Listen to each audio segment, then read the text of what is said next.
Hello everyone, welcome back. Today we are going to discuss about RRB Nursing Superintendent previous year question paper part 3. So welcome all of you.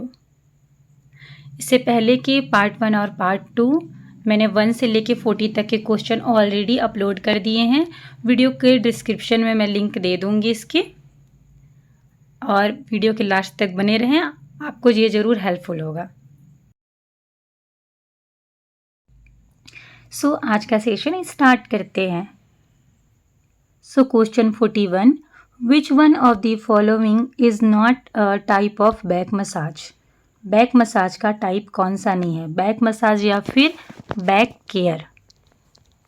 ये आप सभी को याद होगा, हम लोगों ने नर्सिंग फाउंडेशन में फर्स्ट ईयर में पढ़ा था कि बैक मसाज या फिर बैक केयर क्या है करके। सो मैं आपको पहले टाइप में जाने से पहले आपको मैं बता दूं कि बैक मसाज हम किसके लिए कर रहे थे, किसके लिए इंडिकेटेड होता है, इंडिकेशन किसके लिए था। ये जो लॉन्ग टाइम तक बेड रिडन पेशेंट हैं उनके लिए, या फिर जो इमोबाइल पेशेंट हैं उनके लिए। ओके, ये इन सब के लिए इंडिकेटेड था। और इसका पर्पज़ क्या होता है? Promote patient wellbeing by preventing pressure ulcers, और बेड सोर को प्रिवेंट करना है, ब्लड सर्कुलेशन को इम्प्रूव करना है। ऑल्सो पेन, फटीग, स्ट्रेस, ये सब क्या है? रिलीव करना है। और पेशेंट को क्या करना है? कंफर्ट प्रोवाइड करना है, provide comfort and relaxation. And also हमको देखना है कि स्किन में कोई रेडनेस वगैरह तो नहीं है। ये सब किस चीज़ के लिए? फिर स्किन डिस्कलरेशन वगैरह नहीं है, ये बेड सोर को प्रिवेंट करने के लिए। I think it is clear. So इसमें से कौन सा टाइप नहीं है? इफ्ल्यूरेज, टैपिंग और पैट्रिसेस। सो इसका आंसर है सोकिंग। सोकिंग क्या है? ये टाइप नहीं है किसका? बेड सोर का। इफ्ल्यूरेज भी है और टैपिंग भी है और पैट्रिसेस भी है। Next question. तो next question 42, urethral opening located behind the penis on ventral surface is known as. इस मीन्स जो यूरेथ्रल ओपनिंग है वो पेनिस के, या इन मेल कंडीशन में क्या है, वेंट्रल सरफेस में पेनिस के बिहाइंड में जो हो रहा है उस टर्म को क्या बोलेंगे? Option A phimosis, option B epispadias, option C hypospadias, option D hydrocele. So इसका आंसर है ऑप्शन सी हाइपोस्पेडियास। हाइपोस्पेडियास बोलेंगे इसको। अब क्या है हाइपोस्पेडियास? क्या होता है? जो यूरेथ्रा का जो एक तरीके से ये क्या है, कंजेनाइटल बर्थ डिफेक्ट होता है। Congenital in the sense at birth से ही होता है, जो मदर के वोम में से ही होता है, वूम में से मदर के, ये कंजेनाइटल होता है, बर्थ डिफेक्ट होता है, जो कि उसमें जो यूरेथ्रा है वो प्रॉपर, या फिर यूरेथ्रा का जो ओपनिंग है वो प्रॉपर डेवलप नहीं होता है, और ये एबनॉर्मली डेवलप हो जाता है। और जो वेंट्रल सरफेस, जो यूरेथ्रा का जो ओपनिंग है वो नॉर्मल कंडीशन में ना हो के वो क्या होता है, पेनिस के जस्ट बिहाइंड हो रहा है, तो उसको क्या बोलेंगे? हाइपोस्पेडियास। और एपिस्पेडियास भी क्या है? हाँ, एपिस्पेडियास भी सेम है, urethral opening located above the penis. यहाँ बिहाइंड है, ये क्या है? Above the penis on dorsal surface. Dorsal surface में जो हो रहा है इसको क्या बोलेंगे? एपिस्पेडियास। और इन फीमेल, ये इसमें क्या है, हमने मेल का देखा, फीमेल में भी होता है।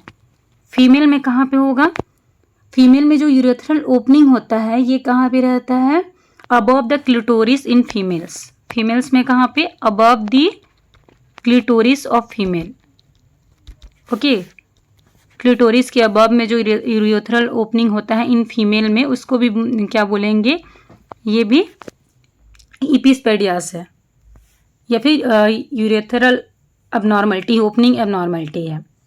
सो और टर्म हम देखते हैं इसमें, फीमोसिस। फीमोसिस क्या होता है?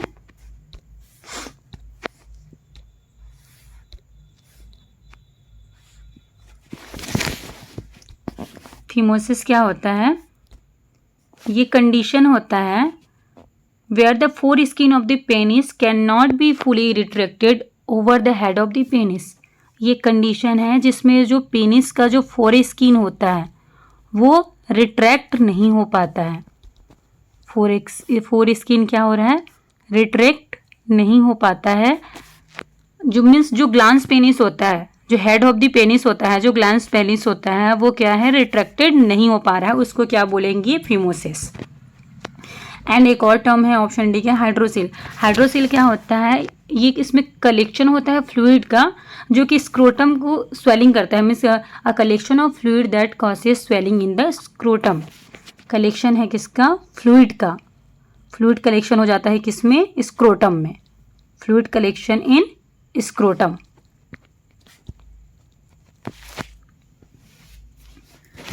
Okay, is that clear?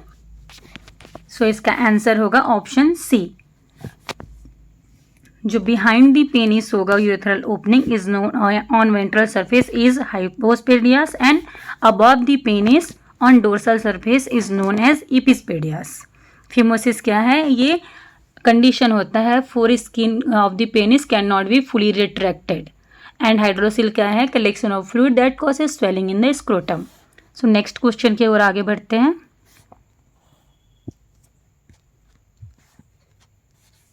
Question 43, vulsellum forceps is used for gripping the. जो वल्सेलम फोर्सेप्स होता है वो किस चीज़ के लिए यूज हो रहा है? ग्रिप करने के लिए। Perineum, fetal head, cervix, labium. So इसका आंसर है cervix. So vulsellum forceps is used for gripping the cervix. जो वल्सेलम फोर्सेप्स होता है वो किस चीज़ के लिए यूज होता है? ग्रिप करने के लिए, ग्रास्प करने के लिए सर्विक्स को। जैसे सर्जरी जब हो रही है, जस्ट लाइक वजाइनल हिस्टेक्टोमी हो रही है, उस कंडीशन में ग्रास्प करने के लिए वजाइनल हिस्टेक्टोमी, या फिर फाइब्रॉइड वगैरह को, फाइब्रॉइड पॉलिप्स वगैरह को ग्रिप करने के लिए।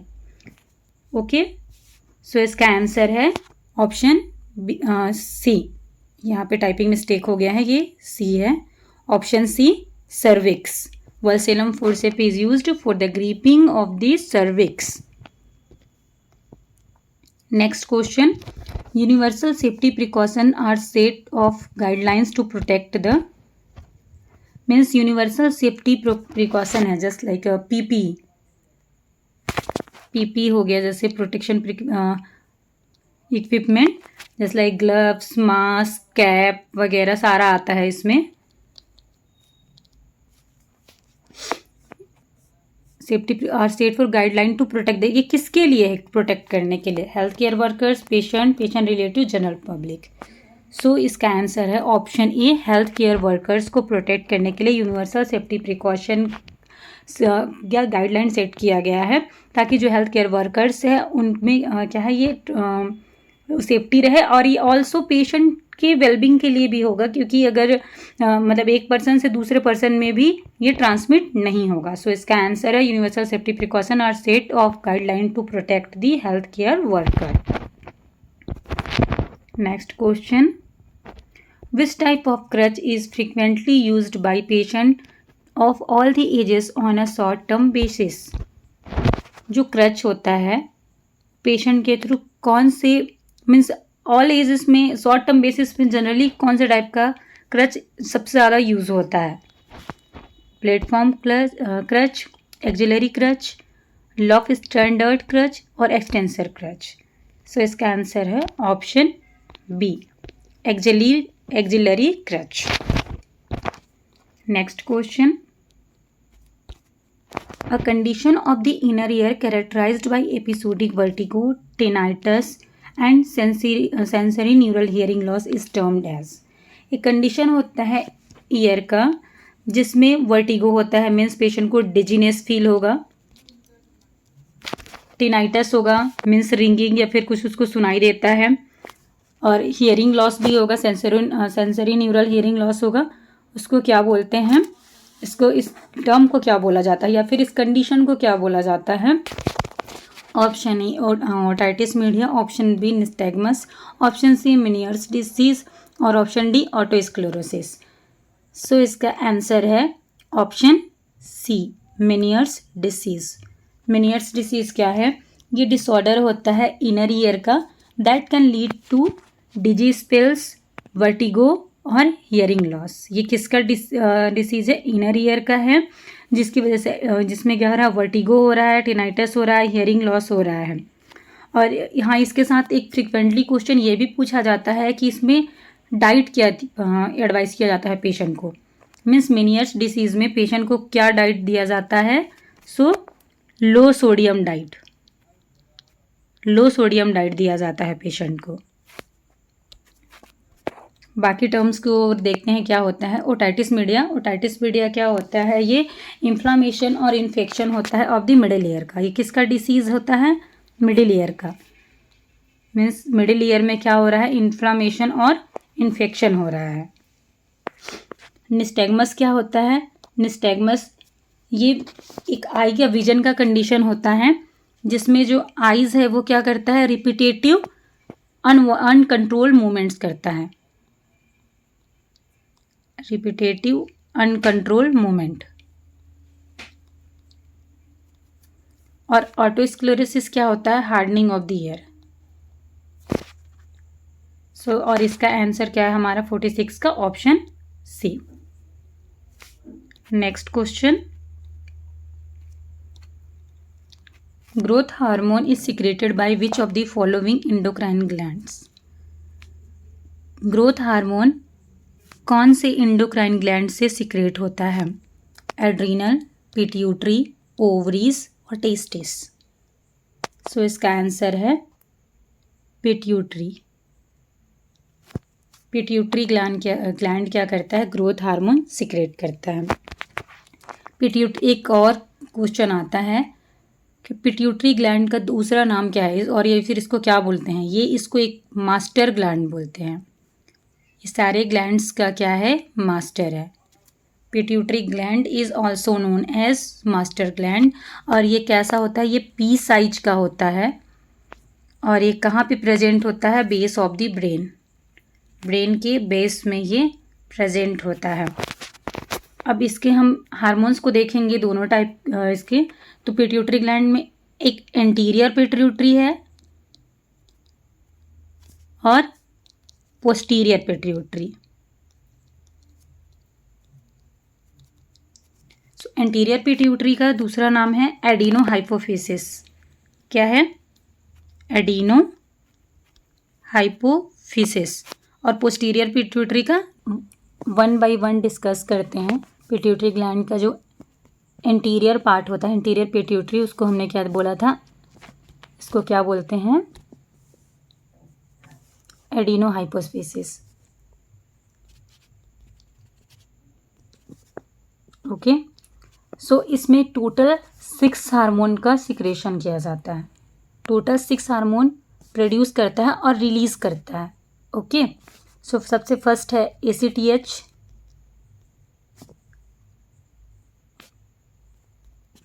ACTH means adrenocorticotrophic hormone. Second TSH, thyroid stimulating hormone. Third growth hormone. 4 prolactin PRL। Fifth FSH and LH, follicle stimulating hormone and luteinizing hormone। and 6 melanocyte hormone, melanocyte hormone। सो जो anterior pituitary है वो total कितने hormone को release कर रहा है? 6 hormone. फिर से मैं रिपीट कर रही हूँ। Adrenocorticotrophic hormone, TSH, growth hormone, prolactin, FSH and LH and melanocyte hormone. So 1 by 1 मैं थोड़ा शॉर्ट डिस्कशन कर देती हूँ। सो जो ACTH है, एड्रीनोकार्टिकोट्रॉफिक हार्मोन, ये एड्रीनल ग्लैंड को क्या करता है? प्रोड्यूस करता है। किसके लिए? कार्टिसोल को सिक्रेट करने के लिए। और ये कार्टिसोल क्या है? ये हार्मोन होता है जो स्ट्रेंज मैंने प्रीवियस क्लास में एक्सप्लेन किया था ना, फाइट और फ्लाइट रिस्पॉन्स, उसमें एक्ट करता है, मेटाबॉलिज्म में और इन्फ्लामेटरी रिस्पॉन्स में हेल्प करता है। ACTH का हो गया। थायराइड स्टिमुलेटिंग हार्मोन क्या करता है, ये थायराइड ग्लैंड को स्टिमुलेट करता है ताकि थायरोक्सिन और ट्राईआयोडोथायरोनिन मीन्स T3 और T4, T3 क्या है, ट्राईआयोडोथायरोनिन और T4 है थायरोक्सिन, ये इसको क्या करे, रिलीज करे। और ये दोनों किस चीज़ के लिए इंपॉर्टेंट होते हैं हमारी बॉडी में, मेटाबॉलिज्म, एनर्जी और ग्रोथ के लिए होते हैं। ग्रोथ हार्मोन नाम से ही क्लियर हो रहा है, नॉर्मल ग्रोथ के लिए, चिल्ड्रंस के लिए होता है, ये इसेंशियल है उसके लिए। और प्रोलैक्टिन क्या है, ये मिल्क प्रोडक्शन के लिए रिस्पॉन्सिबल होता है। FSH एंड LH किस चीज़ के लिए होता है, मेल और फीमेल में एग या फिर स्पर्म प्रोडक्शन के लिए होता है। और मेलेनोसाइट मिलेनिन के सिक्रेशन के लिए। So anterior pituitary, adrenocorticotrophic hormone, thyroid stimulating hormone, growth hormone, prolactin, FSH and LH और मेलेनोसाइट हार्मोन को प्रोड्यूस करता है। सो अब देखेंगे हम पोस्टीरियर पिट्यूटरी, जो पिट्यूटरी ग्लैंड का पोस्टीरियर पार्ट है उसको हम क्या बोलते हैं, न्यूरोहाइपोफिसिस। ये ओनली 2 हार्मोन को प्रोड्यूस करता है, ADH एंटी डायरेटिक हार्मोन और ऑक्सीटोसिन। ADH का दूसरा नाम क्या है, also known as vasopressin. ADH का दूसरा नाम क्या है, vasopressin, also known as vasopressin. और इसका फंक्शन क्या है, ये रेगुलेट करता है body water and blood pressure को, फ्लूइड रिटेंशन, और ये बॉडी वाटर को ये रेगुलेट करता है और ब्लड प्रेशर को रेगुलेट करता है। ऑक्सीटोसिन क्या है, मिल्क के इजेक्शन के लिए हेल्पफुल करता है, मिल्क के इजेक्शन के लिए। और ऑल्सो चाइल्ड बर्थ वगैरह में भी ये इंपॉर्टेंट रोल प्ले करता है। सो मुझे लग रहा है अब ये क्लियर होगा आपको कि ग्रोथ हार्मोन किस secreted by which of the following endocrine glands is pituitary gland के 2 पार्ट है, anterior pituitary, posterior pituitary. Anterior pituitary से 6 हार्मोन और पोस्टीरियर पिट्यूटरी से 2 हार्मोन, आपका ADH एंटी डायरेटिक हार्मोन और ऑक्सीटोसिन होता है। और आगे बढ़ते हैं अब next question, breakdown of glycogen to glucose is known as. Glycogen का ग्लूकोज में कन्वर्ट होना इसको क्या बोलते हैं, option A glycolysis, option B proteolysis, option C glycogenolysis, option D proteogeolysis. So इसका एग्जैक्ट आंसर है ऑप्शन C ग्लाइकोजिनोलाइसिस। ग्लाइकोजिनोलाइसिस क्या है, ये ब्रेकडाउन है किसका, ग्लाइकोजन का इनटू द ग्लूकोज। ग्लाइकोजन किस में ब्रेकडाउन हो रहा है, ग्लूकोज में, इसको क्या बोलते हैं, glycogenolysis. So next question, which is the functional unit of kidney का मेन फंक्शनल यूनिट कौन सा है, nephron, neuron, nerve cell, nerve fibres. तो इसका आंसर है ऑप्शन E नेफ्रॉन क्या है, ये फंक्शनल यूनिट है किडनी का। और न्यूरॉन किसका फंक्शनल यूनिट है, किसका है, नर्वस सिस्टम का और ब्रेन का। Question 50, inadequate pumping action of the heart is known as। inadequate pumping action of the heart is known as obstructive shock, septic shock, anaphylactic shock और cardiogenic shock। सो इसका answer है option D cardiogenic shock. Cardiogenic shock क्या है, इनएडिक्वेट pumping action of the heart है। और obstructive shock क्या होता है, ऑब्स्ट्रक्टिव शॉक में जब किसी ऑब्स्ट्रक्शन की वजह से बॉडी में शॉक प्रोड्यूस होता है वो है ऑब्स्ट्रक्टिव शॉक। जस्ट लाइक जब कोई ब्लड क्लॉट वगैरह लंग्स वगैरह में चले जा रहा है उस टाइम पे, या फिर बाकी किसी जिससे ब्लड फ्लो क्या है ऑब्स्ट्रक्शन में हो रहा है। सेप्टिक शॉक किसी भी पूरे बॉडी में सेप्सिस होने की वजह से उसको सेप्टिक शॉक में है। और एनाफिलैक्सिस क्या है, किसी एलर्जी की वजह से जब जाता है। सो इसका आंसर है option D। Next question, what is the average weight gain of the neonate per day neonate का एवरेज वेट गेन कितना होता है, 100 to 150 gram, 50 to 60 grams, 25 to 30 grams, 5 to 10 grams. तो इसका आंसर है ऑप्शन C 25 to 30 ग्राम। और ये around कितने के लिए होता है न्यूनेट में? आई थिंक 1 मंथ या और 3 मंथ तक होता है, मतलब per day 25 to 30 gram neonate में वेट गेन होता है। सो जो वेट गेन है चाइल्ड में और न्यूनेट में 0 to 3 मंथ में कितना होता है? 0 to 3 मंथ में 25 to 30 ग्राम पर डे होता है, 25 to 30 ग्राम पर डे। और 3 to 6 मंथ में 20 ग्राम पर डे, और 6 to 9 मंथ में 15 ग्राम पर डे। और आपका 9 to 12 मंथ में होता है 12 ग्राम पर डे, और 1 to 3 ईयर में 8 ग्राम पर डे, और 3 to 6 ईयर में 6 ग्राम पर डे। तो आप इसको नोट डाउन कर लीजिएगा, फिर से मैं रिपीट कर रही हूँ। 0 to 3 मंथ में 30 ग्राम पर डे, 3 to 6 मंथ में 20 ग्राम पर डे, 6 to 9 मंथ्स में 15 ग्राम पर डे, 9 to 12 मंथ्स में 12 ग्राम पर डे, और 1 to 3 ईयर्स में 8 ग्राम पर डे, और या फिर 2.8 kg पर ईयर, और 3 to 6 ईयर में 6 ग्राम पर डे। और आपको ये भी बता रही हूँ न्यूबॉर्न का जो बर्थ वेट होता है वो 6 मंथ में क्या होता है? डबल हो जाता है। ये क्वेश्चन भी बहुत बार आया हुआ है। 6 मंथ में ये डबल हो जाता है, और 1 ईयर में ट्रिपल हो जाता है। 1 ईयर में क्या है? ट्रिपल हो जाता है। सो next question, what does a mixture of surfactants contain? जो सर्फेक्टेंट्स का जो मिक्सचर है वो क्या चीज़ से, मीन्स सर्फेक्टेंट का कंपोजिशन क्या होता है? सो इससे पहले मैं आपको बता दूं कि सर्फेक्टेंट्स होते क्या हैं। सर्फेक्टेंट्स पहले ये प्रोड्यूस होते हैं किसके? टाइप सेकेंड एल्वियोलार सेल से। ये भी क्वेश्चन कितने बार से आया है? Type second alveolar cell. Okay, type second alveolar cell से ये प्रोड्यूस होते हैं। और ये क्या है? ऑल्सो इनका मतलब प्रेजेंट कहाँ होते हैं ये? Lining in the alveoli in the lungs. Lungs के जो एल्वियोलाई होते हैं, एल्वियोलाई के जो मतलब लाइनिंग है उसमें प्रेजेंट होते हैं। Present in the lining the alveoli in the lungs. अब इनका फंक्शन क्या है? ये क्या करते हैं? रिड्यूस करते हैं सरफेस टेंशन। सरफेस टेंशन को क्या करते हैं? ये रिड्यूस करते हैं। ओके, रिड्यूस करते हैं सरफेस टेंशन को। और इससे क्या होता है? जो एल्वियोलाई है ड्यूरिंग ब्रीथिंग कोलैप्स होने से प्रिवेंट होता है। कोलैप्स को प्रिवेंट करते हैं, एल्वियोलाई के कोलैप्स को प्रिवेंट करते हैं ड्यूरिंग ब्रीथिंग। तो सर्फेक्टेंट्स क्या है? सर्फेक्टेंट्स ये प्रोड्यूस होते हैं टाइप सेकेंड एल्वियोलार सेल्स से, और ये कहाँ प्रेजेंट होते हैं?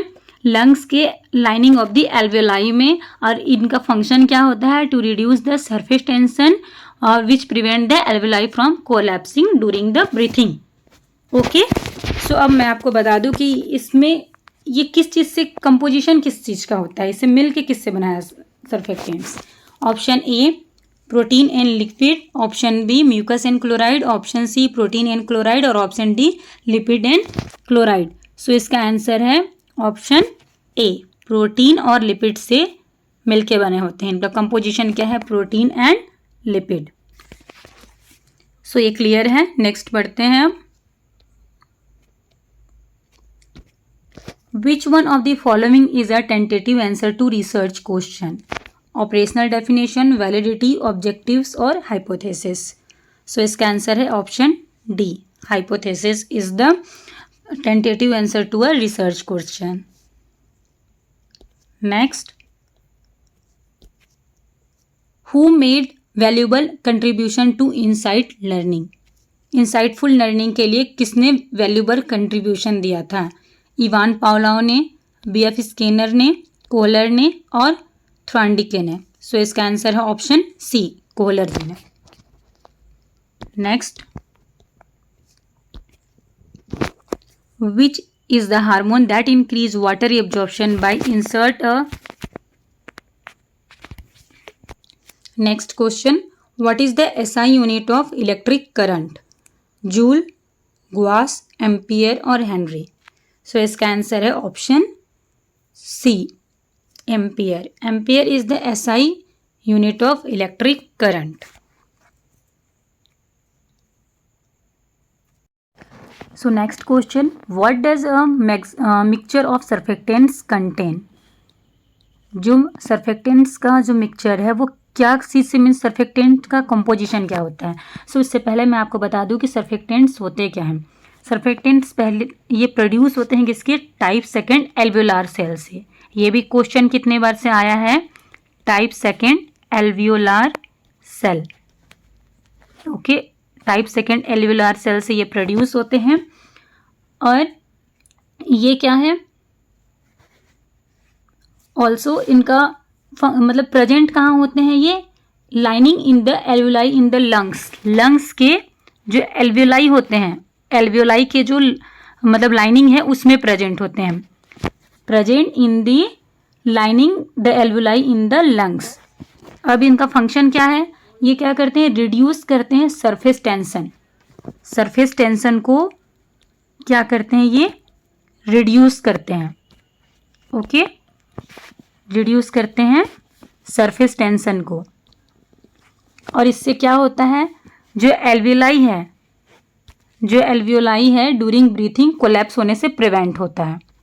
कोलैप्स को प्रिवेंट करते हैं, एल्वियोलाई के कोलैप्स को प्रिवेंट करते हैं ड्यूरिंग ब्रीथिंग. तो सर्फेक्टेंट्स क्या है? सर्फेक्टेंट्स ये प्रोड्यूस होते हैं टाइप सेकेंड एल्वियोलार सेल्स से. और ये कहाँ प्रेजेंट होते हैं? लंग्स के लाइनिंग ऑफ द एल्वियोलाई में. और इनका फंक्शन क्या होता है? To reduce the surface tension और which prevent the alveoli from collapsing during the breathing. Okay, so अब मैं आपको बता दूं कि इसमें ये किस चीज़ से कंपोजिशन किस चीज़ का होता है, इसे मिल के किससे बनाया surfactants. Option A protein and lipid, option B mucus and chloride, option C protein and chloride और option D lipid and chloride. So इसका आंसर है ऑप्शन ए, प्रोटीन और लिपिड से मिलके बने होते हैं. इनका कंपोजिशन क्या है? Protein and lipid. सो ये क्लियर है. नेक्स्ट बढ़ते हैं अब. Which one of the following is a tentative answer to research question? Operational definition, validity, objectives और hypothesis. So इसका आंसर है option D. Hypothesis is the tentative answer to a research question. Next, who made valuable contribution to insight learning? Insightful learning के लिए किसने valuable contribution दिया था? Ivan Pavlov ने, BF Skinner ने, कोहलर ने और थ्वांडिके ने. सो इसका आंसर है ऑप्शन सी, कोहलर जी ने. नेक्स्ट क्वेश्चन है question number 56. Which is the hormone that increases water absorption by insert a water channel और aquaporins? Angiotensin hormone, aldosterone hormone, anti diuretic hormone और एंटी नाइट्री पेप्टाइड हार्मोन. तो इसका answer है option C, anti diuretic hormone.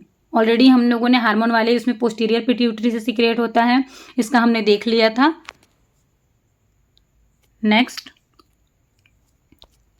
The analysis of the pattern of loci of structure within the body plan of an organism that forms the basis of taxonomical categorisation is experimental morphology, molecular morphology, functional morphology और comparative morphology.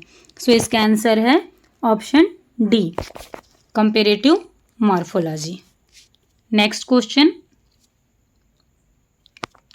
Bacillus cereus food poisoning is commonly associated with the consumption of.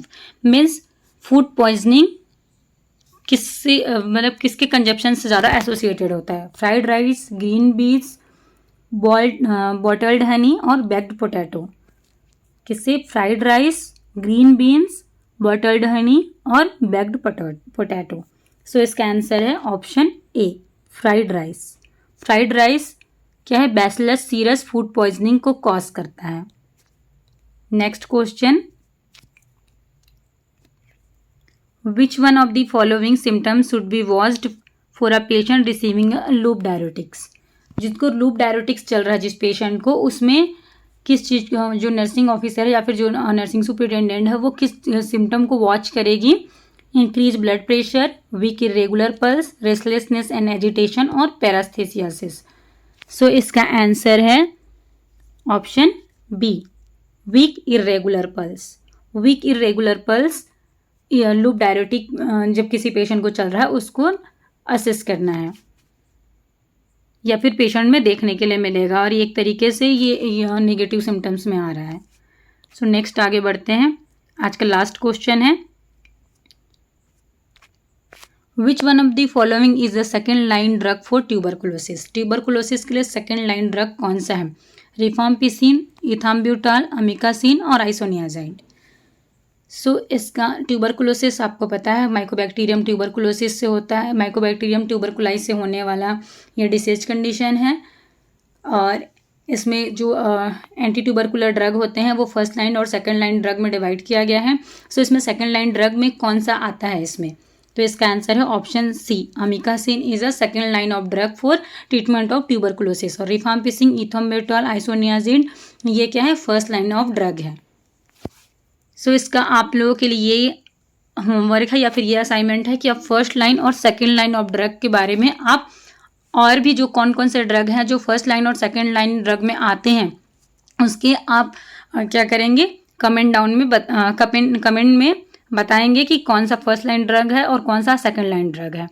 और अगर बाकी मैं next class में इसका answer दूंगी कि कौन सा फर्स्ट लाइन ड्रग है और लिस्ट आउट करूंगी और क्या क्या उसका रोल है।